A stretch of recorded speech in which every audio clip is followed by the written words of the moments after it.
Right now, with Pat Pagano resting up on this Monday, it's time to bring in Dan Henry once again. Dan, good morning. Hey, good morning. How are you doing? I'm doing great. You know, the New York Giants are 5-1. I'm a big Giant fan. I'm unexpectedly great. I saw that. I was watching a little bit of the Sunday Night Football, and I could not believe that. Also, the Eagles being 6-0, I So think. they're 6-0, and Wild. I'm not a big Eagle fan. My daughter is, but you know what? Who would ever thought at this point of the season the Eagles would be 6-0, the Giants would be 5-1, and the Cowboys would be in third place at 4-2. So, and the Jets won last night, and the Buccaneers, boy, their young receivers have got to catch up. That's what problem is there with them. So the other thing is they've been really banged up. Yeah. It's been tough because the game I went to the Bucks Packers game. I think we talked about that a week or two ago, and what was tough is they had Godwin, Evans, and then I think there was a third guy that were all out for Tom. So he's been light on targets for some of his bigger Yeah. bigger guys. But I think the only thing that's really been normal this year is my hometown Lions are losing still. Gosh. So that's a little bit more comforting, in this crazy world of change and discomfort, that at least the Lions keep losing, that we're still we're still on planet Earth. All right. Well, we didn't lose with the forecast. I'll tell you what a great weekend we had weather-wise for people to get out there and do things. Yeah, well, and you said this morning is a little chilly, and of course I would say 40 is, positively frigid, but, I'm here in Southwest Florida, so, our barometer is a little different, but, yeah, no, pretty nice weekend for you. Going to be a little chilly this week, though. Right now you're in the warm sector of an area of low pressure, but that's going to change, and I am expecting some showers in the forecast today to go with the changing weather. So there will be some scattered light rain showers out there today through the late afternoon, early evening time frame. Low 60s for a high today. That's the warmest temperatures that we'll feel for the next 4 or 5 days. I think then tonight, mainly dry as the front clears out to the east. Mostly cloudy, turning cooler, mid 40s for a low. Tuesday, possibly a stray shower early, then becoming sunny, upper 50s for a high. Tuesday night, mostly clear and cold, areas of frost. So definitely, this is obvious, but farther north and west you go, better chance of, in some of the valleys getting some frost on Wednesday morning. Partly cloudy and mild on Wednesday, mid-50s, and then Thursday, plenty of sun and a little bit warmer, back to near the 60 mark for Thursday, which is about normal for mid to late October. Yeah, at my house this morning when I left, it was 37 degrees. 37. But you know what? As long as we get up into the close to 60 during the day, I'm fine with it.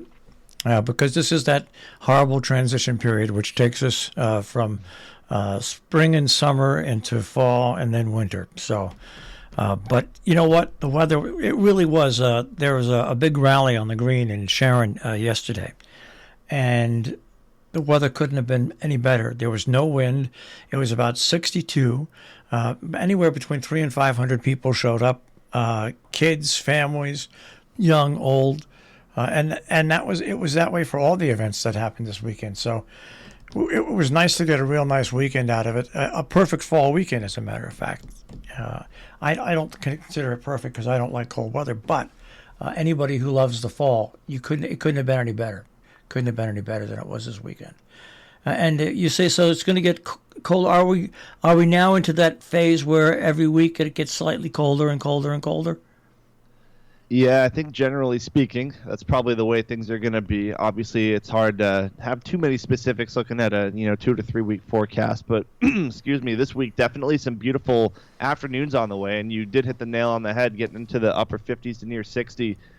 Tuesday, Wednesday, Thursday, Friday, even. So. And then that really nice weather should hold into the weekend. I think there's actually going to be a little bit of a warm-up. So this sort of cutoff low, it's an upper-level low that's just going to spin away over the Great Lakes over the next few days. And actually going to spit some snow showers as far south as, get this, eastern Kentucky and the mountains of Pennsylvania. So it's a little unusual that, some of the Mid-South and the Ohio River Valley could get some of their first snow showers before parts of New England do. And, of course, October is super early for that anyway. Just an unusual setup. But then after that, it looks like a little bit of a warm-up for New England in the mid-range of the forecast. Now, one of my best friends is going up to Bar Harbor, Maine, doing Acadia National Park for this weekend and whatnot. And I know he is very excited about the forecast, looking really good for New England, I think, for the weekend. And that far up, we still have color here, but not as much. But up there, they'll still have some color too. So that's quite so he's spending the whole weekend up there, huh? Yeah, I think he's got a whole week, and he's a doctor, and he didn't get a vacation, obviously. He just graduated medical school, and then COVID happened, and he got thrown right into the thick of it. And I don't think he's had a breather for about 2.5 years now. So this will be his first vacation in almost 3 years with his wife going up there. And I think, they're doing Acadia, and I think they're going to be in Portland as well, which I've never been to Maine in my life. So I'm it's a great place looking forward to the pictures. It's a great place to visit. I lived there for 1 year. It's a great place to visit. That's what I'll say. Now, were you anywhere near Portland or Acadia? I lived in Augusta. I lived in Augusta, actually in a town just off of. I lived on the Kennebunk River, and I was up there for a year, and this is no lie. One July 4th, people came over to my house. I had a deck overlooking the Kennebec River, and we were sitting out at let's say 8 o'clock in the evening, and you could see your breath. You could see your breath. Oh, my gosh. And I looked at my friends and I said, is that what I think it is? They said, oh, yeah. Yeah, look at it this way.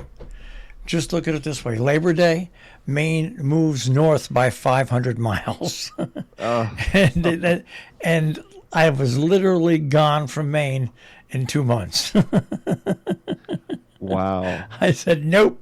I'm not, because when I moved to Maine, I went through one winter, and they considered it a light winter, and we had over about 100 inches of snow. So, so I was 100 inches of snow, and that was a light winter. All right. Well, hey, the stories about Maine are incredible. Yep. It's, pretty cool to hear that. 8.5 feet of snow. I can't even imagine. I know. Hey, have a good week, and maybe we'll speak to you next week. Thanks. Sounds good, Marshall. Good talking to you. Take as care. Always. Thank you. Bye-bye. That is a check on our weather with Dan Henry this morning here on The Breakfast Club on Robin Hood Radio.